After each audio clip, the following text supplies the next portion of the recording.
welcome to Mondo Thingo. Tonight, what is it about Willy Wonka that continues to enchant kids and goth rockers? How a culture jammer threw a spanner in the works, and how casting unknowns can give you a wealth of talent and save you a fortune in Winnebagos.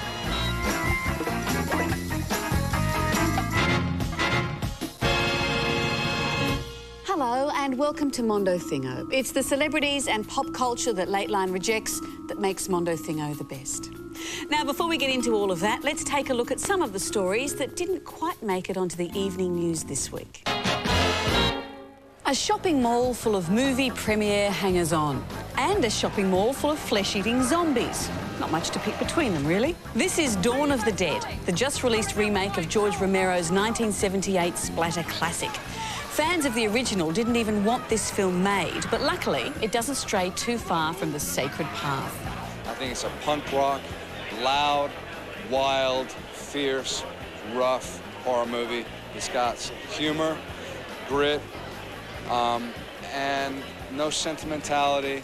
Sounds like a Labor Party caucus meeting. The two lads from Outcast, avowed vegan Andre 3000 and the jewel-encrusted Big Boy, each did one disc on their current double album, and they have singles battling it out on the charts. So is there any competition? Everybody always asks that, is there any competition? No. The two Outcasts were friends in high school, and like so many old high school friends do, they're planning to star together in a musical. It's going to be two stories going at the same time. Romance, drama, action, comedy. Yes, musicians are always so good at comedy. Alec Guinness and Peter Sellers starred in the classic 1955 version of The Lady Killers, and now the Coen brothers have relocated it to the US. No, it wasn't like we felt it needed any tinkering. We just, we liked the plot and decided to do our own thing with it. The leader of a gang of thieves planning to rob a casino rents a room in an old lady's house. But the old lady is harder to handle than she looks. And Tom Hanks jumped at the chance to join in. If someone's going to say, hey, you're going to get a script of a remake of a wonderful, wonderful Alec Guinness movie, would you be interested? I'd say no. But instead, I just heard that the Coen brothers were sending over a script, so I was very, very excited. It was a celebrity charity karaoke night. And it seems Eric McCormack from Will and Grace can't. You touched my very soul. You always showed me that. David Arquette from Isn't He Married to Courtney Cox fame really can't. I know you want to leave me. But Christian Slater from Nothing Very Much Lately obviously can. Weather-wise, it's such a cuckoo day. You just say those words and we'll take our birds down to Acapulco Bay. And he'd been so humble earlier in the night. And this is karaoke, and I'm definitely a shower singer, but we'll see how it goes. Yes, well, Christian must shower with a $200 an hour singing teacher. Hey, Amanda. Yeah? ABC Marketing have decided we should get some Mondo Thingo products out there. What kind of products? You know, products that tie in with the philosophy of the show. And they've actually made some suggestions. See what you think. Sure. Thingo corn pads, Thingo engine coolant, the babes of Thingo calendar. No. OK, Thingo chicken nuggets, the Amanda Keller doll. Oh, I quite like the idea of that. Yeah, little kids dressing me up to play pretend Mondo Thingo. I like that. Oh, a doll for kids. Yeah, we can do that as well. What kind of doll is there? Oh, no sort. Listen, if you like the doll idea, I'll take them up to marketing and get them to whip up a prototype. Shirley, what kind of doll? Shirley, come on. Details magazine just declared the Adam Sandler doll that was made for his film Little Nicky as the finest example of the movie doll genre. Well, that's probably because they haven't seen this. Isn't he cute? This is the R. Lee Ermey drill sergeant doll from Stanley Kubrick's anti-war movie Full Metal Jacket. Now, this doll doesn't cry or wet himself.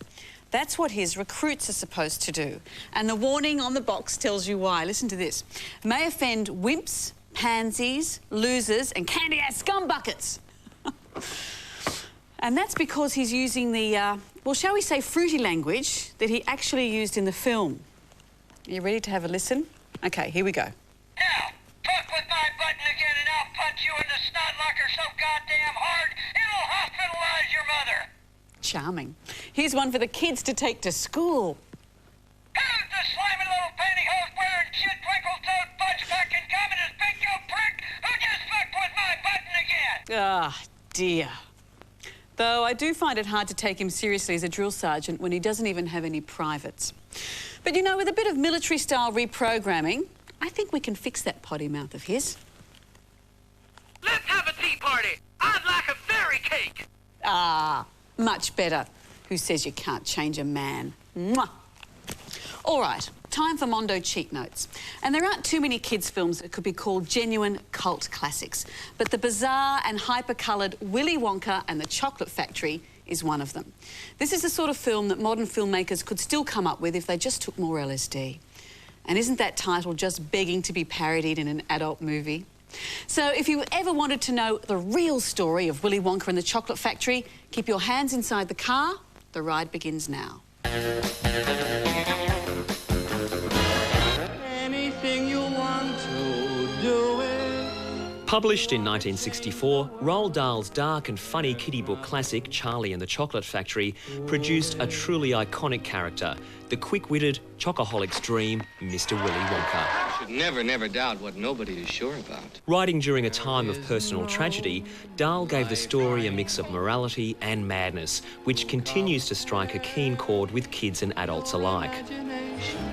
Covered in chocolate and a miracle or two. Shot on location in Munich and featuring a swag of memorable songs, The Candyman can.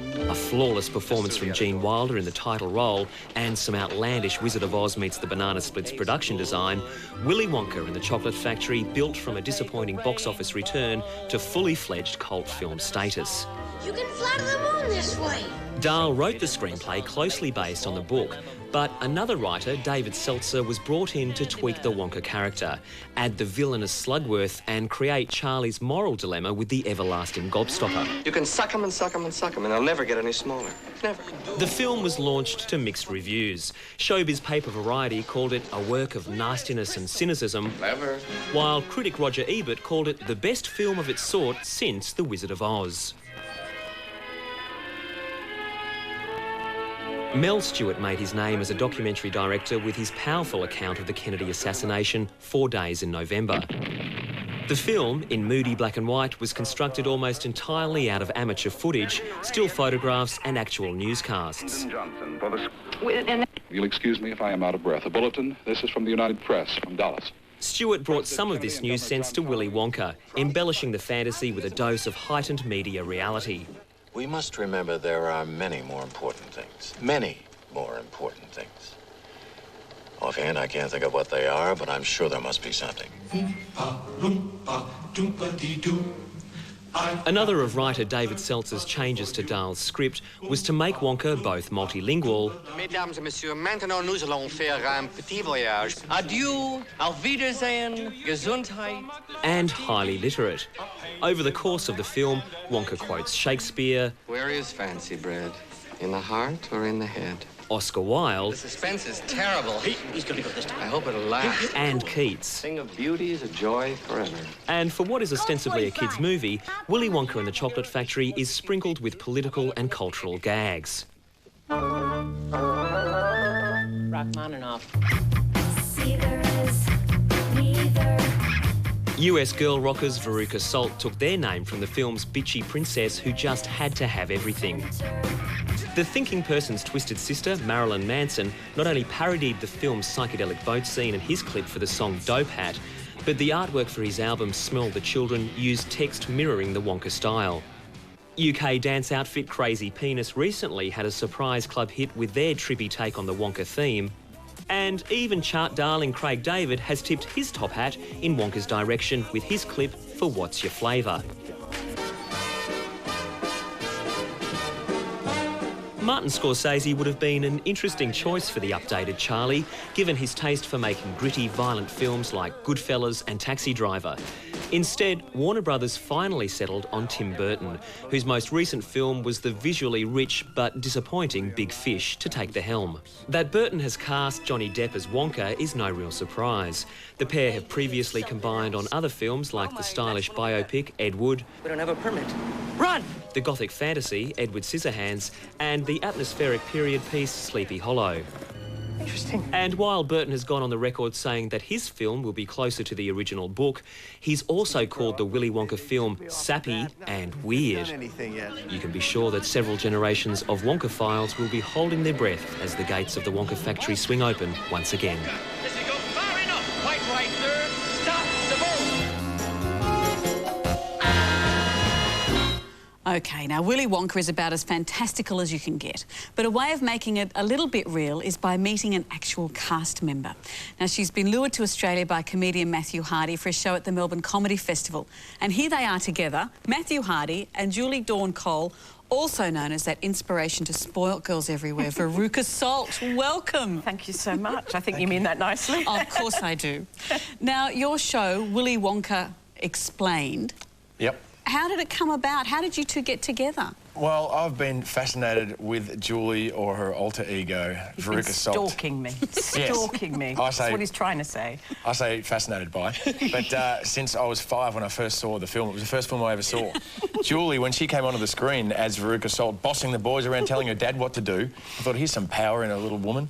And I felt all the flush. I didn't know anything about sex, but I wanted to pull her hair. I knew that much. Just that? Yeah. Nothing else? Well, I was 5 at the time. Right. And then it's like endured ever since, and I thought, why don't I try and contact her? Who knows? She might need some loving, you know? So I get this email at Christmas or thereabouts from my voiceover agent in London saying, we've got this email from this guy in Australia who wants to do some kind of interview with you, and, you know, would you reply? And, all right. And I asked you if you needed some loving. No, you didn't. Did you think that this... I mean, did he appear as a stalker? Yeah. Yeah, but he was in Australia and I was in England, so I thought that's reasonably safe, you know. Nothing... Until now. She jumped at the chance when I offered a flight, though. Yeah. Well, couldn't get here quick enough. Oh, who wouldn't? Well, if he's stupid enough to buy me a ticket, then I'm going. Tell Amanda about the Oompa Loompas. This is the yes, tell me about the Oompa Loompas. Which fact? Which fact? About the Oompa Loompas and their way of life. Well, the Oompa Loompas... Oh, well, they had these legendary parties that we were never allowed to go to as kids because we were 12 turning 13, and we used to have these really wild parties, and it was known on a few occasions for them to disappear, and one of them was found in the red light district in bed with a prostitute. But anyway. The Oompa Loompas! You talked about being 12 or 13 on the set. The time of huge changes for a young girl and being away from home, was that hard? It was very difficult. It was the first time I'd ever been away from home, and, you know, things were happening. I wish I had one idea what you're talking about. We know, it's a girly thing. It's a girly thing. Never mind. And then I grew breasts. During the production? Yes, you know, because 3 months, a lot can happen in that time. So I remember this very humiliating day when I had to go and stand in my jumper sweater, which is the very first scene when they said, oh, it looked too obvious, and I had to stand in front of the director and the producer while they go, oh, I don't think they look too big. No, and I was very proud of them, obviously. I mean, they were... never really got much bigger. I think they got intimidated by this. Pulled back in. They did. It was, you know, it's a terrible thing to happen. So I stand there while they're sort of staring at them and discussing whether they're going to strap them down. Now, did you ever get to see the grandparents' house? Do you remember the grandparents? There was 4 grandparents in the one bed. None of them had ever got out for 20 years. Now, Charlie's 12 years old. He must have been conceived in that joint. What sort of family are we talking about? And how did they go to the toilet? There was one potty. At some point, you see Grandpa Joe look under the bed, there's one potty. There's 4 people. He's been thinking about this way too much. Oh, way too much. Well, whose job it is to empty the thing? That's why the father wasn't there. Would you hang around? He's not even related to 2 of them. I want the answers, Julie. I do want the answers, don't you? Do you think Roald Dahl knew all this when he wrote it? He must have. Yeah. He's one sick puppy. What do you think of the remake of the film? The rumour is Johnny Depp. Rumour is Johnny Depp, it's in pre-production now in London. Any cameos from you? Well, I haven't been asked, but then I'm here. So, sorry, Tim Burton, you'll just have to wait. There's Johnny Depp or there's me, baby. Oh, yeah. Yeah. I think I'd take Johnny Depp. Is he on the phone? Can you give us one of the lines from the film? I know which one you want. Please, you know which one. Beg. Come on, Julie, please, I want to hear it from you. You want me to say it? I do. I want it, and I want it now! Yay! Well, guys, good luck with the show. It was terrific to meet you. I hope your obsession plays out in a healthy way. Let us know. I'm very healthy. OK, here it is, the Amanda Keller doll.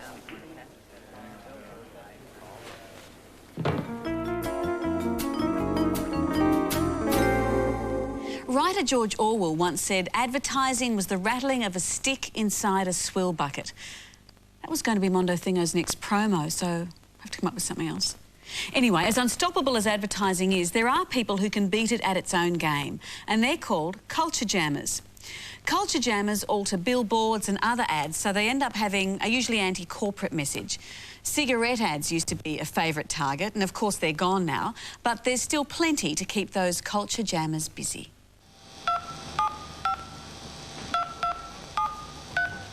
What seems to be the issue today? I have an iPod that I bought about 18 months ago, and the battery is dead on it. New York culture jammer Casey Neistat had his Apple iPod for 18 months when the battery died.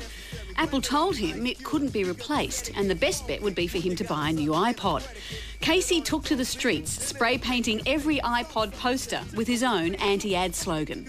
After this, Apple quickly changed its tune about its music player. It now offers a replacement battery service for $99 US. What culture jamming does is it harnesses all the slickness and all the dollars that are invested into making these brands meaningful and desirable and sort of flips it back. Canada is home for Naomi Klein and also for culture jam bible Adbusters. Adbusters started in 1989 and is probably most famous for helping to put the nail in the coffin of tobacco advertisements in the States. Closer to home, the people who busted the tobacco ad industry were Australian culture jam pioneers Bugger Up. Well, I discovered the Bugger Up movement by seeing the signs, and I wondered if the people were sort of the last of the Vietnam radical ratbags, or if they were university pranksters who sort of took people's clothes off at commemoration day. So then when I found the people, I found that they were very balanced and sensible. At one end you had people who were consultant doctors, you know, specialists with huge practices and very wealthy. At the other end you had people who were professional activists. When the time came underneath the harbour bridge, Absal jumped over the side of the boat and hung a 30-metre banner that said wood chipping so that the boat now read wood chipping the spirit of Tasmania. And it was perfect because the Premier and I think the Premier of New South Wales were both on the boat at the time and they were quite pissed off. Eddie's crew are contemporary jammers and law students, and they've ditched the spray can for Photoshop. Our crew's been going out together for maybe 2.5 years now.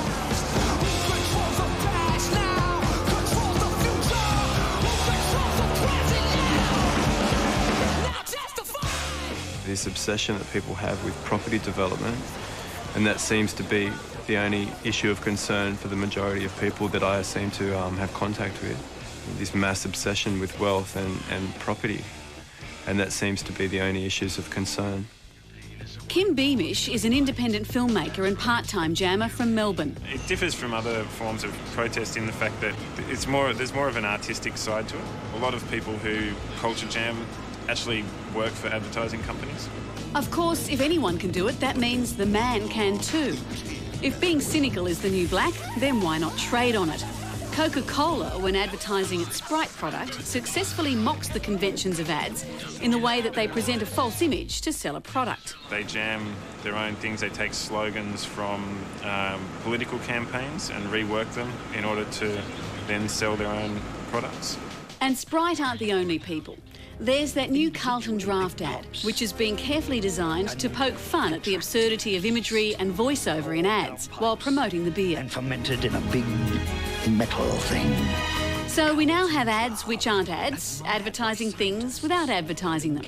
Naomi Klein, who wrote the book No Logo about corporate branding, sees corporations simply miss the point.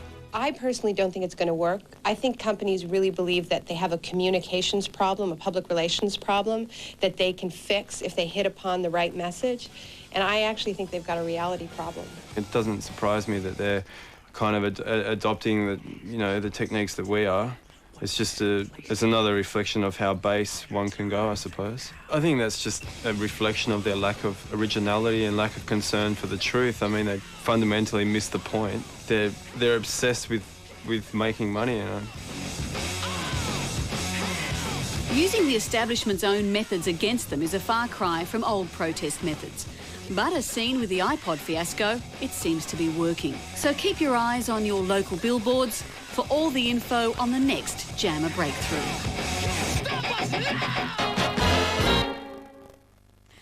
Earlier in the show, we met the extremely plain-talking R. Lee Ermey doll from the movie Full Metal Jacket, as if you could forget. But effective as he was, Ermey had never acted in a film before, and there's quite a history of films where non-actors had important roles. And that's what we're looking at in this week's Mondo Movies, inspired by Gus Van Sant's new film, Elephant. Gus Van Sant's new film, Elephant, has a dreamlike quality even as it charts the course of a looming nightmare. It's never said, but Elephant clearly has at its heart the Columbine school shootings. What are you doing? They'll come back. The film sensitively captures the isolation of high school life, but it has left some critics wanting more answers. But Van Sant didn't want to explain anything with this bewildered response to Columbine. Hey, Eli. Hey, what's up, John? How's it going? Good. What are you doing? Just taking pictures. All right. Can I take a picture of you? Yeah, sure. Van Sant barely scripted this film and cast students, not actors, in the main roles. This got us to thinking about other films that gambled on using non-professional actors, and the gamble paid off. In Stanley Kubrick's 1982 war film, Full Metal Jacket, R. Lee Ermey was originally hired as a drill consultant, not an actor. Don't make any fucking effort to get up to the top of the fucking obstacle! Ermey demonstrated his skills on a tape where he yelled obscene insults for 15 minutes while being pelted with tennis balls and oranges. Kubrick was so impressed, he cast him in the role of Sergeant Hartman. You're not even human fucking beings. You're nothing but unorganized, grabastic pieces of amphibian shit. The result was a truly unforgettable performance from Ermey, who has since appeared in over 60 films, none straying far from the Sergeant Hartman type. And you will be faithful. In The Best Years of Our Lives, one of the characters, Homer Parrish, lost both of his hands in the war, and producer Sam Goldwyn cast a real-life amputee, Harold Russell, in the role. I know, Wilma. I was wrong. I shouldn't have acted like that. It wasn't her that burned my hands off. Russell received 2 Oscars for his original performance, Best Supporting Actor, and 1 for inspiring all returning veterans. He's the only actor ever to win 2 Oscars for the same role. Boy, you ought to see me open a bottle of beer. Another Oscar-winning non-professional actor was Dr. Hang S. Noor, who had a major role in The Killing Fields. Do you want to stay or do you want to leave? I know. You love my family, City. Noor brought extra depth to his role because he was actually imprisoned by the Khmer Rouge in 1975, and he saw his own family die at their hands. Finally, after the fall of Pol Pot, he went to the US as a refugee, where an unexpected acting career was waiting for him. In Guy Ritchie's Lock, Stock and Two Smoking Barrels, there are no good guys. Right, where was we? Instead, this frenetic nosedive into the swamp of East End gangsters captivates you with rich characters like Big Chris. Big Chris settles debts for Hattie. The only thing he cares more about than an unsettled debt is his son and heir, Little Chris. In the script, Ritchie wrote that the Big Chris character was a Vinnie Jones type. Taking his own lead, Ritchie, a huge football fan, ended up casting the notoriously ruthless English soccer star in the role. He was perfect. This is one of them high-power jobs, isn't it? Jones has now hung up the soccer boots and is taking his tough guy persona to Hollywood. So you can either study acting for years under the finest instructors, or you can just be the right person in the right place at the right time. You might even bag yourself an Oscar. Amanda, how is this for an Amanda Keller doll? Is that really it? We wanted it to be just like you. I love it. What happens when you press this? Oh, I wouldn't press that button if you... Why can't I have a bar in my dressing room? Geraldine Duke's parking spot's better than mine. Australia's just too small. It's time I made the move to the US. Oh, hi, Kerry. Is that a new tie? It's so cute.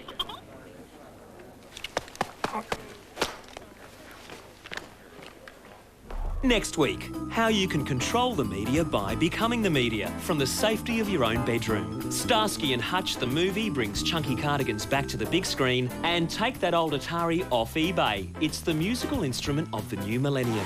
Well, it's the end of the show, and just before they switch me off and put me back in the cupboard, I have an extra little treat for you. For a while now, there have been rumours of the demise of reality TV, but the Sci-Fi Channel in the US isn't letting it go quietly, if their new series Mad Mad House is anything to go by. Take one spooky house, add a witch, a vampire, a naturist, a voodoo priestess and a modern primitive, and invite 10 ordinary folk to stay with them. Then the freaks get to vote out the ordinary folk. Now that's entertainment. And it's actually rating quite respectably. Now, a bonus here is Australia's own dinky-die witch, Fiona Horn. She's in there, and after her spooky Playboy spread a few years back, there's no reason she should be embarrassed by anything, even though this is really embarrassing. Part Big Brother, part Addams Family, part good reason to take up knitting. Mad House is expensively produced nonsense that gives occult practices and vampires a bad name. Bye for now. I go to Abilene Christian University, and I believe in God, and I wish everyone was a Christian. We are the Five Alts. Welcome to our house. This is Ia Tashia, the voodoo priestess. Alafia. Art, the modern primitive. Don, the vampire. Avocado, the naturist. Your name's Avocado? Oh. And I'm Fiona, your resident witch. I wanted to go lay or sit out on the lounge chair out there, and I walk around and Art's out there buck naked.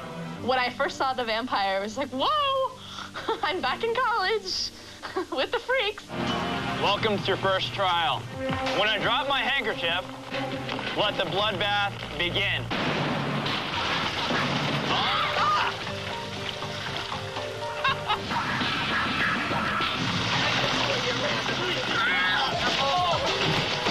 Oh, this is bloody good.